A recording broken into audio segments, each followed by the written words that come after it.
ബോളിവുഡ് നടൻ സെയ്ഫ് അലി ഖാനെ കുത്തിയ കേസിലെ മുഖ്യപ്രതി പിടിയിലെന്ന് സംശയം. പിടിയിലായ ആളെ ബാന്ദ്ര സ്റ്റേഷനിൽ ചോദ്യം ചെയ്യുന്നു. CCTV ദൃശ്യങ്ങളിൽ ഉള്ളയാളാണ് പിടിയിലായതെന്നാണ് സംശയം.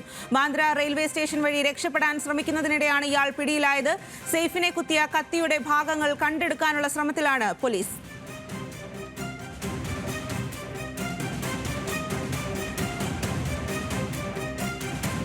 വിവരങ്ങളുമായി നാഷണൽ ഡെസ്കിൽ നിന്നും തൗബ മഹീനാണ് ചേരുന്നത്. തൗബ, ഏറെ ഞെട്ടിക്കുന്ന ഒരു സംഭവമായിരുന്നു സെയ്ഫ് അലി ഖാന് നേരെയുള്ള ഈ ഒരു ആക്രമണം. അതിലാണിപ്പോൾ പ്രതി പിടിയിലായി എന്നുള്ള സൂചന വരുന്നത്. പ്രതിയെക്കുറിച്ചുള്ള കൂടുതൽ വിവരങ്ങൾ ലഭ്യമാണോ? ഏതു രീതിയിലാണ് പോലീസ് അന്വേഷണം മുന്നോട്ട് പോകുന്നത്? സ്വാതി, ബോളിവുഡ് താരം സെയ്ഫ് അലി ഖാനെ കുത്തിപ്പരിക്കേൽപ്പിച്ച കേസിൽ ഏറ്റവും സുപ്രധാനമായ ഒരു വഴിത്തിരിവാണ് ഇപ്പോൾ ഉണ്ടായിരിക്കുന്നത്. മുഖ്യപ്രതി അറസ്റ്റിലായി എന്നുള്ള ഒരു വാർത്തയാണ് ഇപ്പോൾ പുറത്തു വരുന്നത്. മുഖ്യപ്രതി എന്ന് സംശയിക്കുന്ന ആളെയാണ് ഇപ്പോൾ പോലീസ് പിടികൂടിയിരിക്കുന്നത്. ഇയാളെ ബാന്ദ്ര റെയിൽവേ സ്റ്റേഷന് സമീപത്ത് വെച്ചാണ് പോലീസ് പിടികൂടിയത്. റെയിൽവേ സ്റ്റേഷനിലെത്തി ട്രെയിൻ മാർഗേനെ കടന്നു കളയാൻ ശ്രമിക്കുന്നതിനിടയിലാണ് ഇപ്പോൾ പോലീസ് പ്രതിയെ പിടികൂടിയിരിക്കുന്നത്. ഇയാളെ ഇപ്പോൾ ബാന്ദ്ര സ്റ്റേഷനിലെത്തിച്ച് ചോദ്യം ചെയ്ത് വരികയാണ്. അതേസമയം സെയ്ഫ് അലി ഖാന്റെ ശരീരത്തിൽ നിന്ന് കണ്ടെത്തിയ കത്തിയുടെ ഭാഗങ്ങൾ പോലീസിന് കൈമാറിയിട്ടുണ്ട്. ഈ കത്തിയുടെ ശേഷിക്കുന്ന ഭാഗങ്ങൾ കണ്ടെത്താനുള്ള ശ്രമം തുടരുകയാണ്. തെളിവുകളടക്കം പോലീസ് ശേഖരിച്ചു വരികയാണ്. 20 സംഘങ്ങളെ പോലീസ് രൂപീകരിച്ച് ഇപ്പോൾ പുതിയ രീതിയിലാണ് ഇപ്പോൾ അന്വേഷണം നടക്കുന്നത്. വലിയ രീതിയിലുള്ള അന്വേഷണം തന്നെയാണ് ഇപ്പോൾ സംഭവത്തിൽ നടക്കുന്നത്. ഇന്നലെ പുലർച്ചെയോടെയായിരുന്നു ബാന്ദ്രയിലെ വസതിയിൽ വെച്ച് സെയ്ഫ് അലി ഖാന് കുത്തേറ്റത്. മോഷണ ശ്രമത്തിനിടയിലുണ്ടായ സംഘർഷത്തിന് ഇടയിലായിരുന്നു സെയ്ഫ് അലി ഖാൻ കുത്തേറ്റത്. ആക്രമണത്തിൽ ഒരാൾ അറസ്റ്റിലായെന്ന് ഇന്നലെ വൈകിട്ട് വന്ന ഏറ്റവും സുപ്രധാനമായ ഒരു ലീഡായിരുന്നു. ഒരാൾ അറസ്റ്റിലാവുകയും ഒന്നിലധികം പ്രതികളുണ്ടെന്നായിരുന്നു ഇന്നലത്തെ ഒരു പ്രധാനപ്പെട്ട ലീഡ്. എന്നാൽ കേസിൽ അതായത് 20 അംഗ സംഘത്തെ രൂപീകരിച്ച് അന്വേഷണം നടത്തുകയാണ്. ഓരോ സംഘത്തിനും പ്രത്യേക ചുമതലകൾ ഏൽപ്പിച്ചിട്ടുണ്ട്. ഇത് അന്വേഷണം കൂടുതൽ കാര്യക്ഷമമാക്കുമെന്നാണ് പോലീസ് പറയുന്നത്. അതേസമയം ഇതിനിടയിൽ ഒരു വെളിപ്പെടുത്തൽ പോലീസ് നടത്തിയിട്ടുണ്ടായിരുന്നു. 1 കോടി രൂപ സെയ്ഫ് അലി ഖാനെ കുത്തി പരിക്കേൽപ്പിക്കുന്നതിന് മുമ്പ് 1 കോടി രൂപ മോഷ്ടാവ് ആവശ്യപ്പെട്ടിട്ടുണ്ടായിരുന്നു. തുടർന്നാണ് 6 തവണ സെയ്ഫ് അലി ഖാനെ കുത്തിയത്. ശേഷം പ്രതി കടന്നു കളയുകയായിരുന്നു. അതായത് സെയ്ഫ് അലി ഖാന്റെ ഇളയ മകൻ ജഹാംഗീറിന്റെ മുറിയിലേക്കാണ് ആദ്യം അക്രമി കടന്നു ചെന്നത്. ശേഷം ജഹാംഗീറിനെ ഉപദ്രവിക്കാൻ ശ്രമം നടത്തുന്നതിനിടയിലാണ് അതായത് മലയാളിയും ജഹാംഗീറിനെ പരിപാലിക്കുന്ന നഴ്സുമായ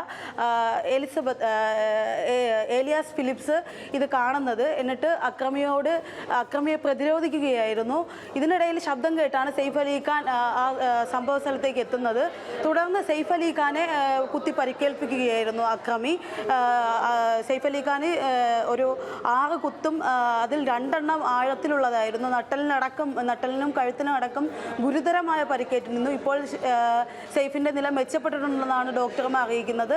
നാളെ തന്നെ വാർഡിലേക്ക് മാറ്റാനുള്ള നീക്കങ്ങളും തുടരുന്നുണ്ട്. ഇതിനിടെ സെയ്ഫിൻ്റെ കുടുംബം രംഗത്തെത്തിയിട്ടുണ്ട്. വ്യാജ വാർത്തകൾ പ്രചരിപ്പിക്കരുതെന്നാണ് സെയ്ഫിൻ്റെ കുടുംബം ഇപ്പോൾ അഭ്യർത്ഥിച്ചിരിക്കുന്നത്.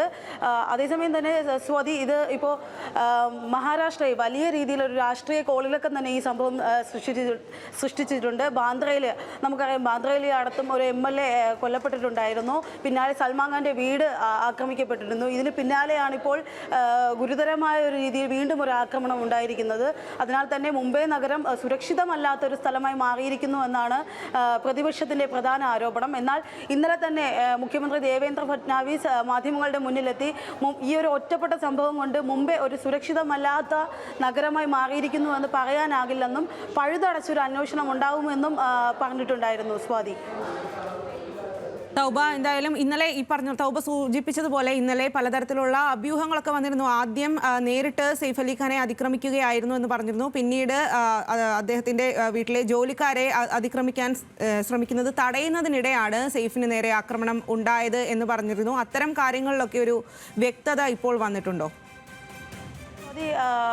അത്തരം വിഷയങ്ങളിലൊക്കെ ഒരു വ്യക്തത വന്നിട്ടുണ്ടായിരുന്നു.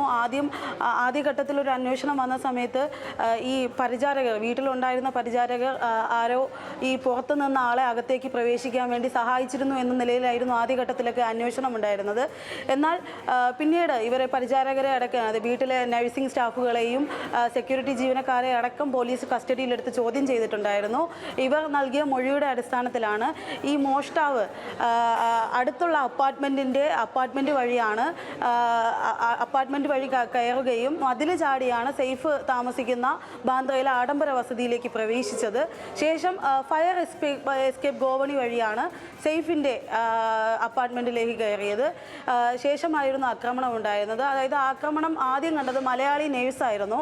ഇവർ ആദ്യം ഈ ആക്രമണം കാണുകയും ഇതിനെ പ്രതിരോധിക്കാൻ വേണ്ടി ശ്രമിക്കുകയായിരുന്നു. ശേഷം ഇവരുടെ കയ്യിൽ നിൽക്കില്ല എന്നുള്ളൊരു അവസ്ഥ എത്തിയപ്പോൾ ഇവർ നിലവിളിച്ചു. ഈ നിലവിളി കേട്ടായിരുന്നു സെയ്ഫ് അലി ഖാൻ ഓടിയെത്തിയത്. എന്നാൽ ശേഷമായിരുന്നു വലിയ രീതിയിലുള്ളൊരു ആക്രമണം ഉണ്ടായത്. സ്വാതി. ശരി തൗബ.